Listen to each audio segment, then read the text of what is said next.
ele tem 2 frases e 3 palestras, né? Que é: pessoas precisam de Deus, pessoas precisam de pessoas. E a gente cantou hoje: eu preciso de ti, meu irmão. Então nós habitamos uma casa onde o nosso Deus é Pai, que supre as nossas necessidades. Amém, gente? Ele tem suprido todas as nossas necessidades. Filipenses 4,19 diz que Ele já nos abençoou com toda a sorte de bênçãos espirituais. Está no passado essa frase, né? Filipenses 4,19. Então nós habitamos na casa de um Pai que nos supre. Mas quando a gente fala assim, eu preciso e Deus me supre, é tão bom sermos abraçados e acolhidos, mas a segunda frase, pessoas precisam de pessoas, tem uma outra conotação também. Então, pessoas precisam de Deus, pessoas precisam de pessoas e pessoas precisam de pessoas. Pessoas que estão lá fora precisam de pessoas. Então eu comecei com essa foto dos meus filhos, porque eu quero falar que meus filhos, pessoas, precisam de pessoas. Então o mesmo Deus que nos supre em todas as nossas necessidades e carências, também tem expectativas em nós, que nós sejamos agentes de suprimento, de provisão para a vida de pessoas. Você crê nisso? Amém. Que Deus ele não quer apenas nos alimentar, nos deixar felizes e alegres e contentes, mas a gente quer ser útil. E por isso que a gente cantou Sonda-me. A Aline Barros fez essa música, sei lá, tem uns 20 anos já, baseado numa série de mensagens do pastor Pascoal Piragini, lá da PIB de Curitiba. Ele pregou uma série de mensagens chamada As 5 orações que Deus mais gosta de ouvir. Demais, né? Essa chamada do Pascoal, ele é muito fera, né? As 5 orações que Deus mais gosta de ouvir, que é sonda-me, quebranta-me, transforma-me, enche-me e usa-me. Deus tem a maior alegria em ouvir: Deus, sonda o meu coração, Salmo 139, vê se há algum caminho mal, né? Quebranta-me, assim como o vaso lá de Jeremias, né? Que desce à casa do oleiro, quebranta-me, transforma-me, cada dia, um dia de cada vez, vai me transformando. Deus ama atender isso. Enche-me, Senhor, enche, quero transbordar, e finalmente usa a minha vida. Então eu só queria nessa manhã fazer um fechamento, tá? Eu acho que eu já preguei bastante já dentro do combinado aí, já cumpri minha cota de pregação, mas hoje eu queria contar um pouquinho do meu testemunho, né? Algumas pessoas já escutaram, já ouviram a minha trajetória, e quando eu cheguei na Monte Serra em 2024, o Tércio, para quem não conhece o Tércio, pastor sênior da Monte Serra há 25 anos, né? Completou agora 25 anos de ministério na Monte Serra. E o Tércio e a Martinha, o pessoal lá da Monte Serra sabe do que eu estou falando, eles são muito mais do que nossos pastores, eles são nossos amigos, eles são pessoas realmente que Deus deu uma graça, de serem pessoas que Deus usa de maneira muito pessoal, não é só o cara do púlpito, né? É alguém muito próximo da gente, o Tércio e a Martinha. Quando ele me chamou para Porto Alegre, eu tinha passado por um processo de divórcio, né? Já tinha 3 anos que já tinha acabado o meu casamento. Eu fiquei 19 anos casado, 2 filhos, vocês viram que lindos que eles são, né? Graças a Deus aí pela vida deles. Foram 19 anos e quando fomos para Fortaleza, fui assumir uma igreja grande lá, tendo um tempo muito especial. O diabo armou uma armadilha na circunstância.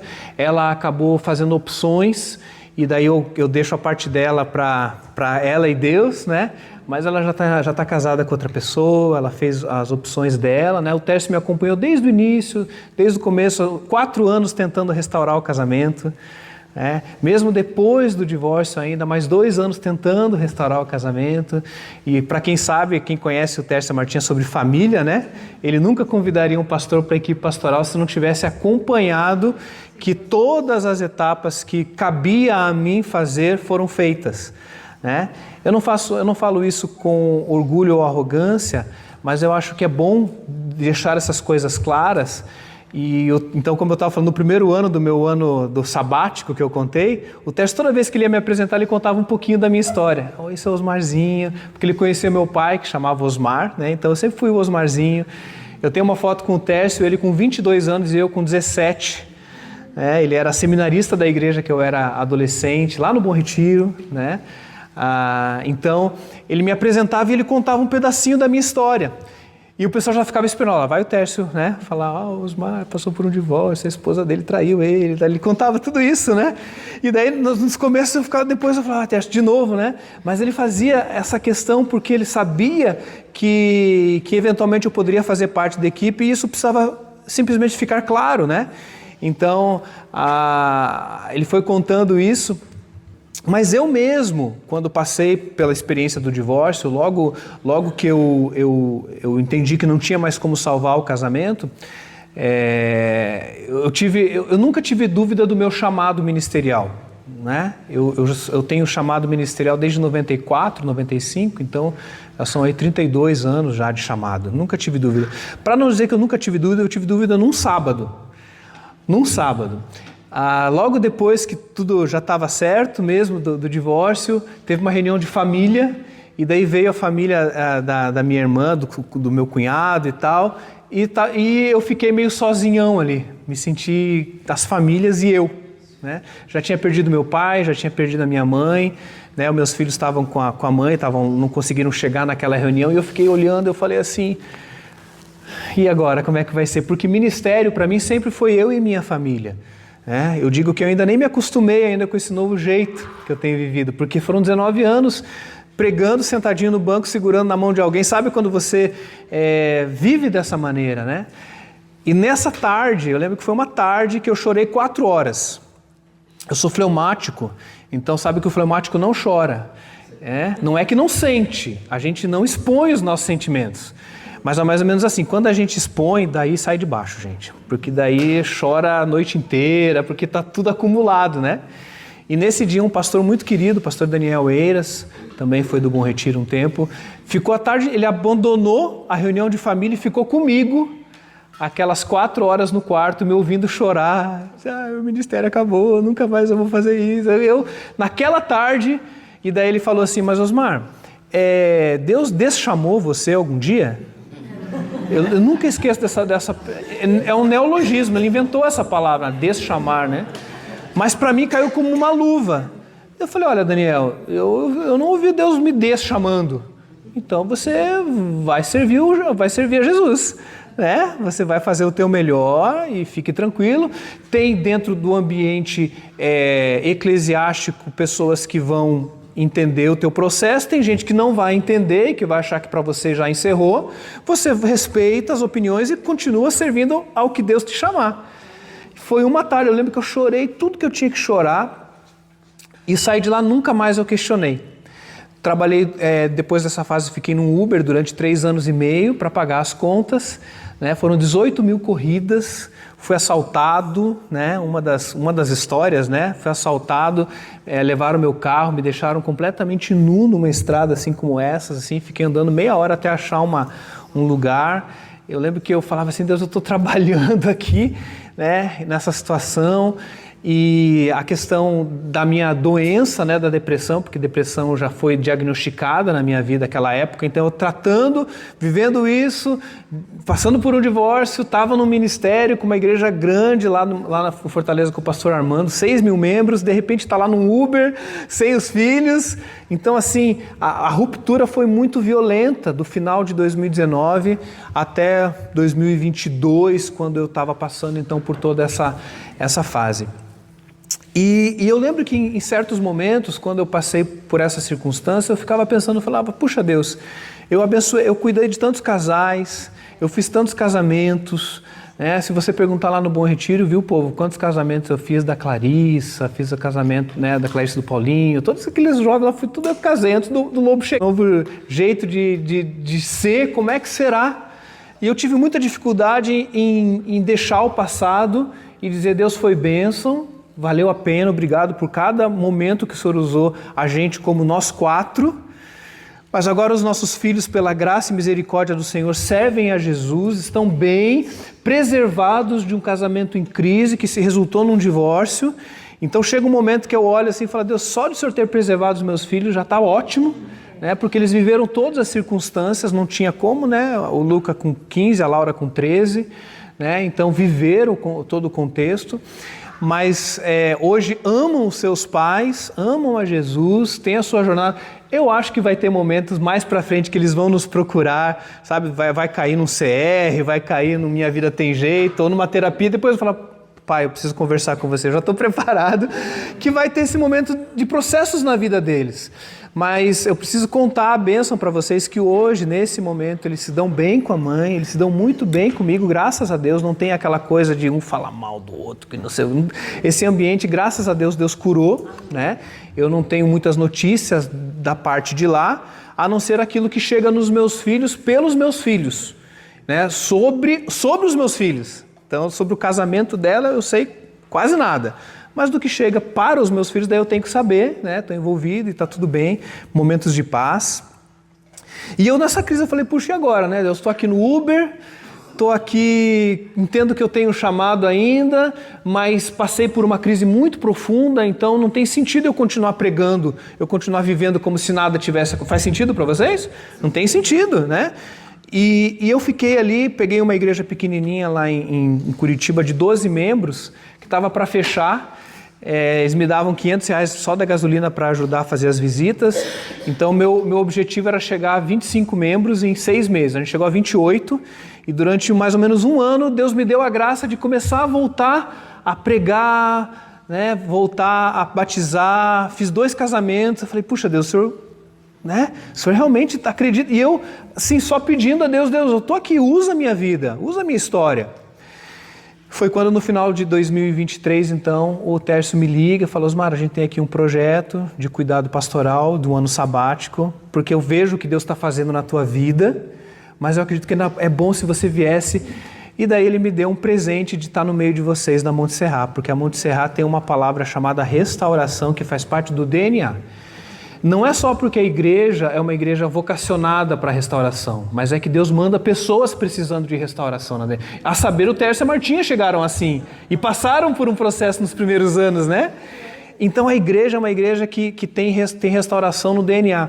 E eu não podia estar no melhor lugar, né? Então, Freedom, as células, o relacionamento. Daí quando eu cheguei na Monte Serrat, eu achava que essa coisa de sabática ia durar uns 2 meses. Depois o Tércio ia me botar para pregar, me dar liderança. Louco para trabalhar, né, gente? E eu descobri que o Tércio, quando ele põe um negócio na cabeça, gente, e ele sabe que é de Deus aquilo, ele cumpre, né? E ele falou, 1 ano você vai sentar no banco e vai ser amado e cuidado. Então as pessoas perguntavam para mim, e aí, como é que é trabalhar com o Tércio aí em Porto Alegre, né? Porque o Tércio é famoso no Brasil, né? Eu digo, gente, é uma bênção, porque eu ia nas reuniões dos pastores, normalmente, eu só não tinha voz ativa, mas eu estava sempre, eles me colocaram na mesa sempre e tal, mas sabe qual que é o maior presente que o Tércio me deu? Foi me colocar na célula na casa dele. Então ele abriu uma célula e ele me colocou de auxiliar de célula, então durante 1 ano, eu ia toda semana e sentava na sala da mesa da casa do Tércio. E ficava vendo ele cuidando da Martinha, as meninas, como é que ele dirigia a célula, como ele era vulnerável, né? Como um homem de Deus mesmo, não só do púlpito. Então eu fiquei 1 ano ali tendo esse presente, além de tudo que algumas coisas eu já contei. No final então de 2024, início de 25, ele me faz o convite oficial para participar da equipe da Monte Serrat. Ainda com pouquíssimas funções no ano passado, pouquíssimas, eu fazia plantão pastoral, a célula multiplicou, daí eu peguei a célula da multiplicação, então eu fiz lá o caminho bem certinho, já era pastor há 20 e tantos anos. Membro de célula, auxiliar de célula, líder de célula, agora eu sou supervisor de célula, agora coordenador de célula, para fazer o caminho sem preferência nenhuma, porque eu tinha o meu processo de recomeçar. E eu podia olhar para isso e falar assim, mas gente, né? Que potencial desperdiçado. Só que olha que seria bizarro, né? Porque olha que oportunidade que Deus estava me dando de dizer, senta e começa de novo. E se você tem experiências lá no passado, saiba que eu vou usar isso. E o Tércio de vez em quando ele via, né, que eu estava assim querendo pregar e tal, né? E ele falava assim, Osmarzinho, eu sempre me chamo Osmarzinho, ele fala, Osmarzinho, eu sei o que você pode nos ajudar, eu já conheço você, mas não tenha pressa, você vai ver como as coisas vêm no tempo correto. E eu estou contando isso tudo, gente, para dizer para vocês que o que Deus quer fazer na vida de vocês, vai acontecer a partir das lindas e maravilhosas experiências que você teve com Ele. De sucesso, de realização, de alegrias, né? Eu olho para um casamento de 19 anos e eu vejo quantas coisas maravilhosas a gente viveu. Maravilhosas, eu tenho... Claro, você tem que pegar uma hora, pega as fotos e coloca tudo lá, esconde, né? Fica... Mas as memórias, elas estão impressas de coisas maravilhosas. Eu falo, puxa Deus, quantas bênçãos a gente viveu. Mas também Deus quer usar e Ele vai usar as nossas feridas, os nossos entulhos. A Raquel hoje me procurou ali no café e falou, Deus falou algumas coisas comigo hoje, né? Eu vou te citar, tá bom, Raquel? Você falou que não precisava, né? Mas é maravilhoso porque pessoas precisam de pessoas, né, Raquel? Deus falou com ela essa madrugada de que a gente tem que construir a partir daquilo que é novo, dos tijolos novos que foram comprados, mas também daquilo que é entulho, daquilo que sobrou. E diz que quando você constrói daquilo que sobrou de uma obra, a obra pode ficar até mais forte, mais firme, mais sólida ainda. Depois você pergunta tecnicamente como é que isso funciona para ela. Mas isso para mim bateu muito forte, porque muito do que eu construo hoje na Monte Serra tem a ver com as dores que eu passei e tem a ver com as lutas que eu vivi. Então hoje eu acompanho 3 casais, né, que tem mais de 20 anos de casado, e eu sou o divorciado ensinando eles a não divorciar. E quando alguém vem com um papinho de romancear divórcio, eu digo, gente, é pior do que enterrar pai e mãe. Eu perdi meu pai, perdi minha mãe, não doeu tanto quanto o processo do divórcio. Então, fuja, louco. Você é doido, não pense nisso. Mas eu tenho, essa palavra, eu tenho lugar de fala, né? Porque talvez teve gente que não experimentou essa dor, a ponto de eu poder dizer, queridos, esse é a dureza dos corações, uma exceção da lei para que as pessoas pudessem continuar vivendo. Mas nunca foi o sonho de Deus e o objetivo de Deus. Só que quando eu digo isso, eu não falo a partir de um livro que eu li, eu não falo isso a partir de uma história que eu ouvi de alguém. Eu sei o que é ficar 8 meses dormindo no chão, né? E eu de aliança e ela sem aliança, né? E eu querendo restaurar, eu sei o que é isso, eu sei o que é a vergonha do mês seguinte das pessoas te olharem esquisito, porque quando a gente vira divorciado, a gente fica radioativo, já percebeu? Já percebeu? Radioativo?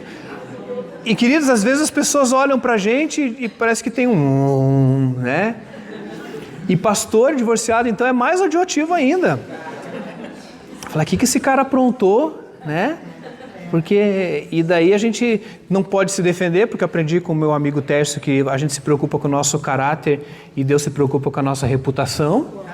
Né? Então foca no caráter, Deus foca no caráter e tudo isso, aprender a perdoar pessoas, né?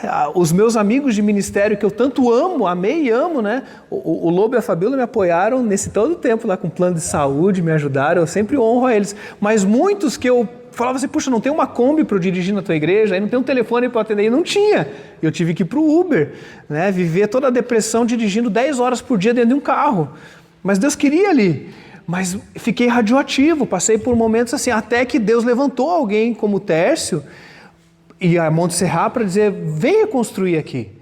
Então, por que eu estou contando isso para vocês, ovelhinhas lá da Monte Serra? Porque talvez vocês me veem todo esse tempo lá, né?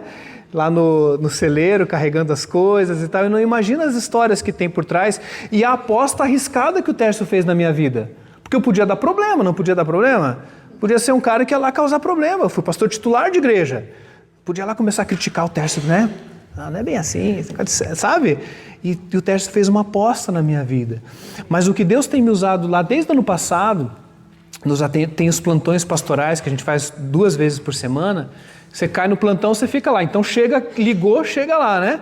E daí o pessoal que senta na minha frente, eu vou chutar aqui, tá, pessoal? 80% as minhas histórias, as minhas experiências servem para apoiar as pessoas na jornada onde elas estão.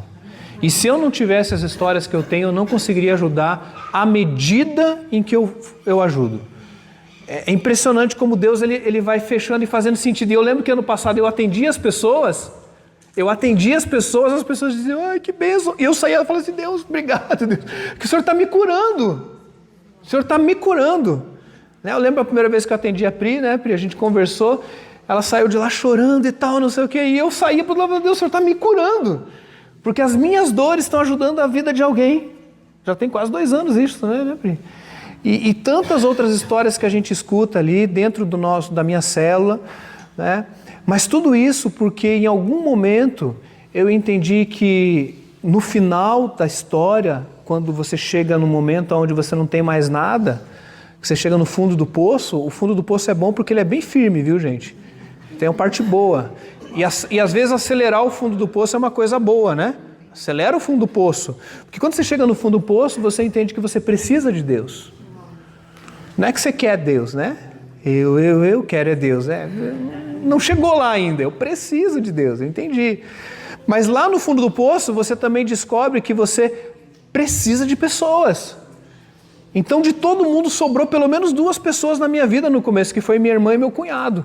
Esses 2 colaram em mim, pagaram ambulância que teve que me levar quando eu estava mal, R$800, meia hora de ambulância, e depois me botaram na casa deles durante 2 meses, e eu lá, rede de apoio, depois pastores, amigos, então pessoas precisam de pessoas. Mas o meu processo não podia parar em mim, porque senão a gente é mar morto. A gente é o mar que é o mais salgado, que não tem vida. O pessoal fica lá tirando foto, boiando, mas tem que lembrar que aquele lugar não tem vida. Nós somos o Rio Jordão, que ele sai do derretimento das colinas do Golã, ele segue deixando verde uma região desértica, e ele vai gerando vida por todo o caminho. E quando Jesus ele ia andando com os seus discípulos, ele andava pelo ladinho do Rio Jordão, porque era gostoso andar ali. Mas era um lugar que recebia vida e entregava vida. Me vem 2 figuras bíblicas para comentar com vocês, tá? E eu já estou encerrando porque hoje é só um fechamento mesmo e um desafio para vocês. A primeira delas é a história de Abraão, Isaque e Jacó. Eu falei aqui para vocês que Deus tinha um plano com Abraão, né? Em ti serão benditas todas as famílias da terra, que ia desembocar em Jesus. Eu falei, Abraão é o pai da fé. Então Abraão era o amigo de Deus. Abraão ele ouviu direto de Deus. Então a história de Abraão, a cadeira de Abraão era essa aqui, né? A primeirona cadeira. É o cara que era a referência, o pai Abraão, né? Eu achei que tinha encosto aqui, já ia fazer uma morte, né? E quando ele falou isso, ele falou, olha, mas eu não vou fazer isso através de você, eu vou fazer isso através de um descendente. Quer dizer, Deus ele não chamou um povo, ele criou um povo. Ele não chamou um povo, ele criou um povo. E como é que ele criou esse povo? Ele falou assim, eu vou abrir a madre da Sara, ela é estéril, e quando ela descobriu isso, ela ficou histérica, porque ela começou a rir, né? A Sarai, ela começou a dar risada, e vem Isaque. Só que Isaque, gente, ele já não era um cara, se você for ver a história de Isaque na Bíblia, ele é bem sem graça. É a história da esposa, da Rebeca lá, a história legal é de Abraão. A história de Isaque, gente, passa rapidinho. É quase como se fosse um hiato na história. E daí a história fica boa de novo e anima de novo com quem? Com o filho de Isaque. Chama? A história de Jacó é uma delícia, né, gente? E é traição, e é mentira. É novela do SBT mexicana. E rouba a bênção, e não sei o quê, e troca a voz. Então Abraão, Isaque e Jacó. Jacó era chamado o usurpador, né? O enganador. Meu professor de hebraico falava safado, ele era safado mesmo, né? Era a tradução, né? Então toda vez que tinha que falar qual o teu nome, Benjamim, Dan, Manassés, chegava na vez de Jacó, ele tinha que falar usurpador, mentiroso, safado. Era assim que ele tinha que se apresentar, porque era o nome dele, Jacó, né? Mas Jacó, ele chama Jacó não por acaso, porque ele teve um avô que era um homem de Deus, mas o pai dele foi marromeno. A história de Isaque, gente, é só pela misericórdia mesmo, tá? Por quê? Porque Isaque ele comete uma série de concessões na sua vida. Fala assim, mas ele foi enganado. Claro, ele foi enganado porque ele deixou para dar a bênção bem velhinho. E quando ele já estava bem velhinho, meio cego, meio surdo, os 2 filhos conseguiram enganar ele facilmente. E que era para ser Esaú, Jacó vai lá e rouba a bênção. Né? E que pai que bota o nome do filho de safado, enganador, mentiroso, usurpador? Entendeu? Então, e o nome para eles naquela época denotava caráter. Era muito importante, tanto que várias vezes se muda o nome. Porque olha, isso aí você deixa para trás. Então Jacó, ele é fruto de uma geração frágil. Uma geração forte, Deus de Abraão, do Deus de Isaac já foi meio frágil e resultou num Jacó. Deus teve um problema com Jacó, gente. Jacó tinha uma promessa? A promessa dele era maior ou menor que a de Abraão? A mesma. Nem maior nem menor, era a mesma. Em ti serão benditas todas as famílias da terra. Vai chegar. Não antes da gente passar pelo vale de Jaboque. Não antes de Gênesis capítulo 32, onde você vai encontrar com teu irmão Esaú, que faz 25 anos que você não vê. Esse homem vai querer te matar, porque você roubou a bênção dele. Ele morre de medo, vai encontrar com seu irmão, começa a mandar presente, divide, eu vou morrer. Aí Deus fala assim, antes de mandar presente, passa todo mundo e você vai ficar desse lado do rio, né? O Vale do Jaboque.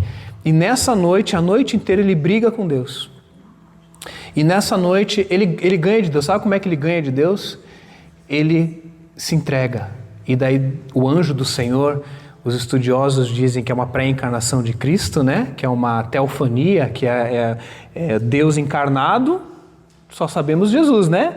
Então ali naquela conversa ele falou assim, qual o seu nome?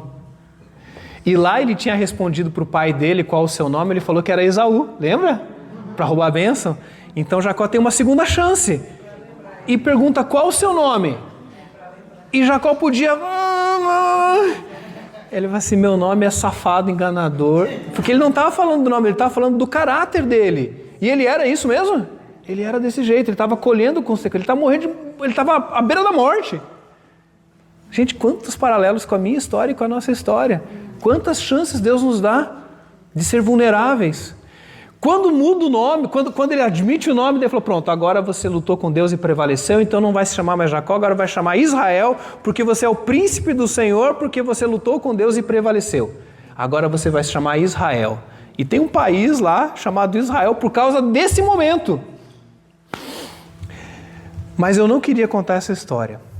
Eu quero contar a próxima história. Porque depois de Jacó, ele foi pai das 12 tribos de Israel. As 12 tribos são os filhos de Jacó. Então tem uma tribo, tem um cara muito especial chamado José, que não é uma das tribos por causa dos filhos dele que tomaram o nome das tribos. Mas é Rúben, Dan, Manassés e Benjamim. E aí eu vou chegar no Benjamim. Quem que falou Benjamim? Você falou Benjamim? Sabe a história do nascimento de Benjamim? Como é que é o nome da esposa de Jacó? Raquel. Porque Jacó era analfabeto, né? Amava Raquel e não lia, né?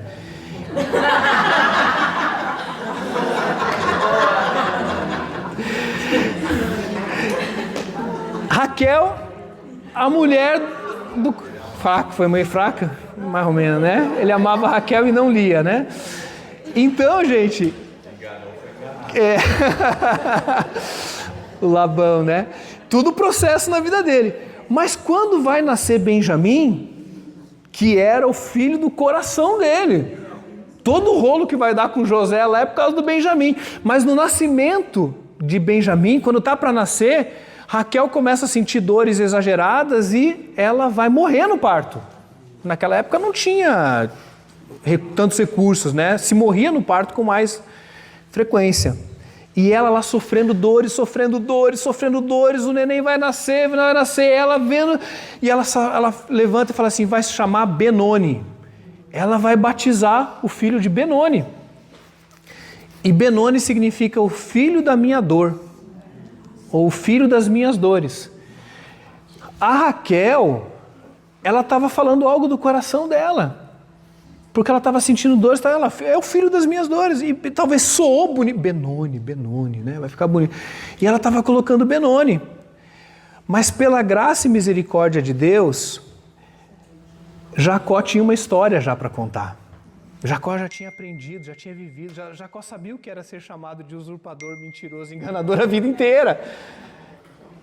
E ele sabia o que era ter um pai ausente. Eu não quero pegar pesado com Isaac, pessoal, mas a Bíblia não me dá base para dizer que Isaac ajudou no processo. Muito pelo contrário, a mulher dele manipulava ele, ou não? Jacó falou de jeito nenhum. Ele entra na história, naquela hora que está nascendo, e fala, não vai chamar Benoni. Não. Vai chamar Benjamim. E Benjamim significa filho da minha destra. Filho da minha destra. O que significa filho da minha destra? A mão direita é a mão do guerreiro, que empunha a espada. Então Benjamim vai se chamar o filho da minha destra. E é muito mais bonito que Benoni, né? Eu não vejo Benones aí, mas Benjamim eu vejo vários, né? E lá e tal, e nasce, a história acontece, mas ela é a menor tribo de Israel, Benjamim. É pequenininha. É uma tribo assim, porque ele era realmente o queridinho, né? Ele era o queridinho.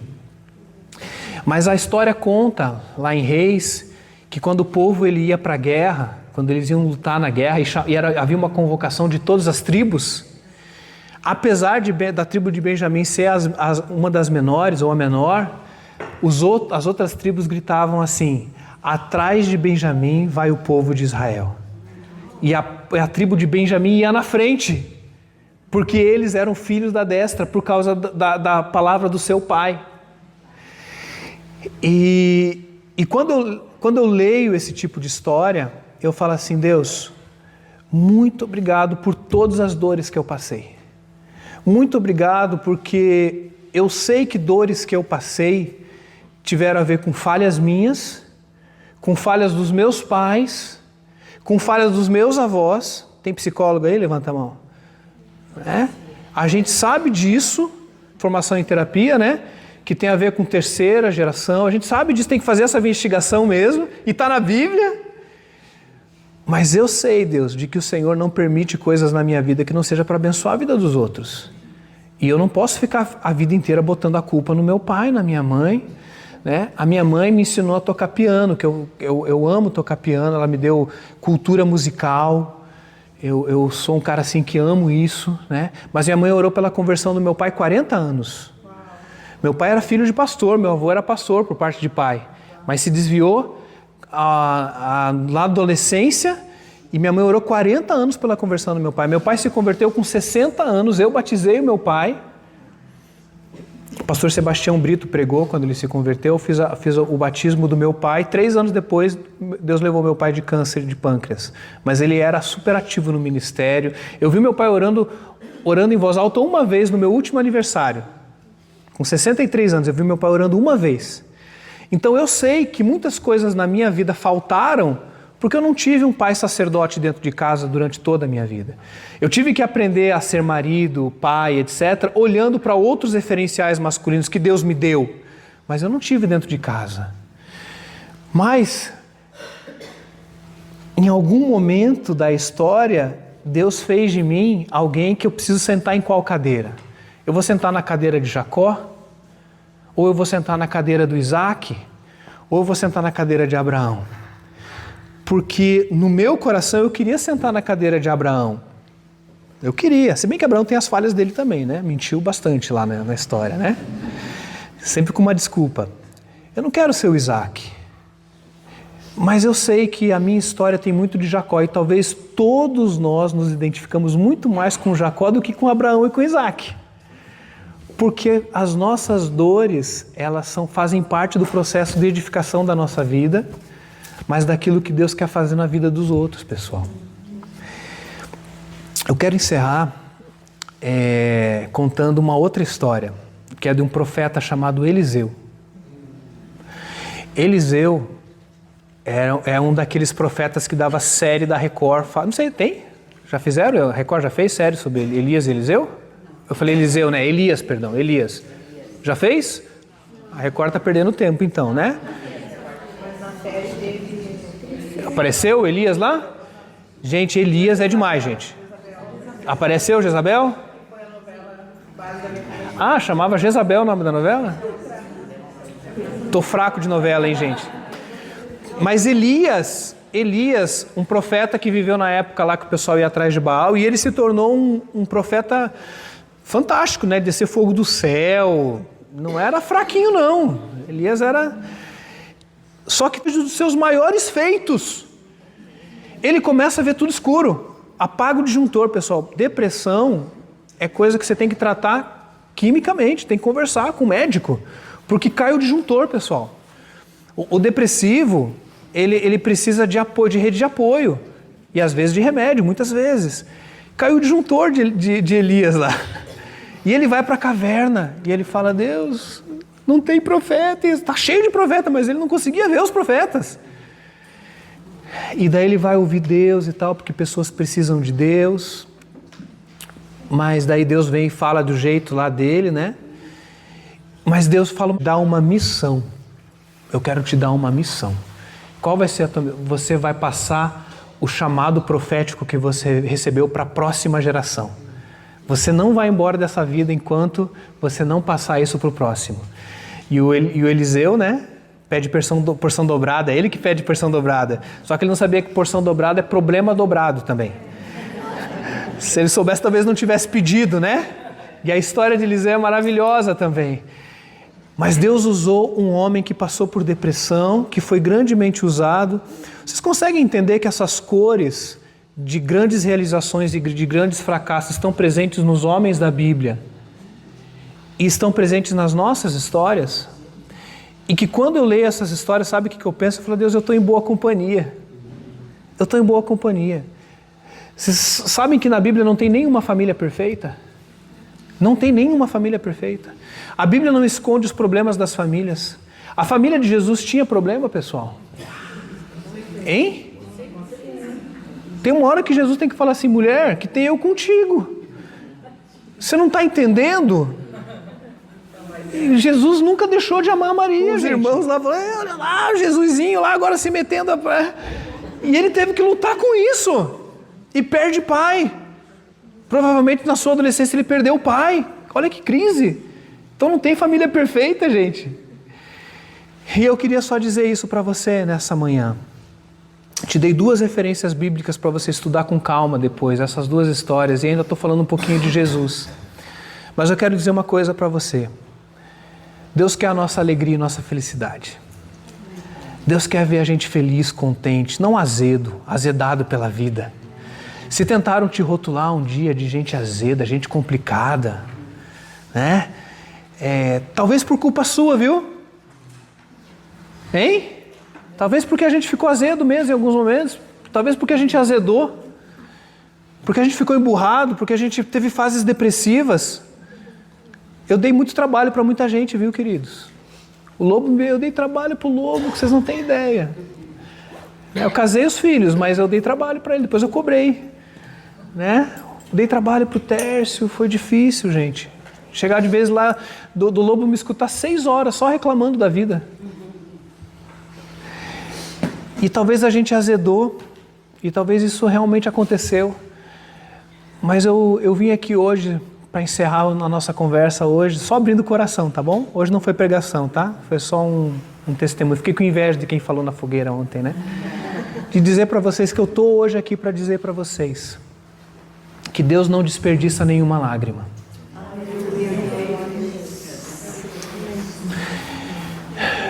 A Bíblia diz que um dia Ele enxugará dos nossos olhos toda lágrima. E quando eu choro, eu sei que Deus chora comigo. E Ele fala assim, essas lágrimas têm data de validade. Vai ter um dia, Osmar, que você não vai mais chorar, a não ser que seja de dar risada. Gol do Brasil! Chorar de rir? Lá no céu. Mas aqui nessa vida a gente chora de dor, de sofrimento, de crítica, de decepção com a gente mesmo. E daí Deus está falando para você hoje, Deus não quer desperdício dele, eu não desperdiço nenhuma das tuas lágrimas. Eu quero usar essas lágrimas na vida de outras pessoas.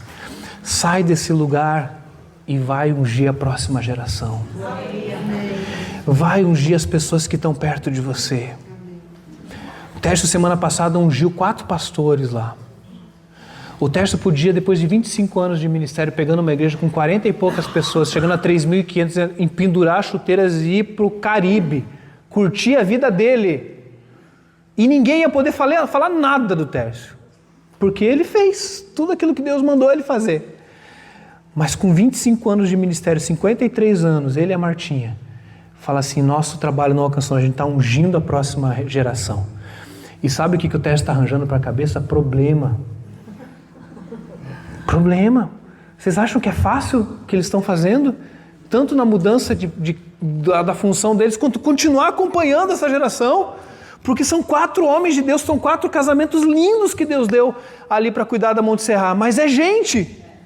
E você vai sair daqui, amados e amadas, e vão encontrar com gente. Gente difícil. Gente que vai te dar problema. E você vai dizer assim, pode vir porque eu entendi que eu preciso de Deus, que eu preciso de pessoas, mas eu quero ser bênção na tua vida também. Vocês lembram do Monte da Transfiguração? Lembra dessa história? A nossa conversa na lareira. Eu gosto de Bíblia, viu, gente? Se vocês me deixarem contar a história da Bíblia aqui, eu fico a manhã inteira. Mas quando eles estão no Monte da Transfiguração, Pedro, Tiago e João, né? Estavam no barquinho, depois eles vão para lá com Jesus. E eles falam assim, vamos fazer uma tenda aqui. Vamos fazer uma tenda. E daí fala, não, desce do monte. E quando eles descem do monte, eles encontram uma criança que precisa ser curada. E precisa ser o trabalho, desce do monte. Deus quer resgatar na tua história a tua missão. Você tem uma missão. Não é porque você passou por dificuldades, lutas. Muito pelo contrário, Deus quer usar exatamente as tuas dores para cuidar das outras pessoas. Quando você passa por uma luta, você se torna autoridade para falar naquela área. Meu sonho é ver o coração de vocês espalhados pelas células, dizendo assim, contando a história de vocês já sem mágoa, já sem raivas, porque você já perdoou, amém? Já perdoou. Então Deus vai começar a falar através da tua vida sem aquele azedume. E daí as pessoas falam assim, se Deus fez com ela, pode fazer comigo. Se Deus fez com o Osmar, e gente, tenho nada de especial, muito pelo contrário. Eu sem Jesus, eu sou capaz de fazer as piores atrocidades desse mundo, é um dia de cada vez mesmo. Mas Deus decidiu, Osmar, eu vou te dar experiências, vou permitir experiências na tua vida, para você poder abençoar outras pessoas e dizer, se Deus fez com Osmar, pode fazer comigo. E Deus quer usar você, amado. Você não pode sair daqui dizendo assim, eu quero Deus, eu preciso de pessoas, eu preciso de Deus, eu preciso de pessoas, eu preciso de Deus, e esquecer que pessoas precisam de pessoas. E é você, porque Deus não chamou você não. Não é um divórcio que acabou com a tua história. Aleluia. Não é uma viuvez que acabou com a tua história. Não é uma falha moral que você teve, não é um aborto que você cometeu, não é um crime que você cometeu, ou que cometeram com você que pôs um ponto final na tua história. Dá na cara do inimigo hoje e diga, Deus tem história para mim. Eu vou ungir Eliseu, eu vou ungir a próxima geração. Os meus filhos, daqueles que têm filhos, né? Eles vão me ver lutando e vão me ver proclamando o que o Senhor fez e a bondade do Senhor na minha vida, amados.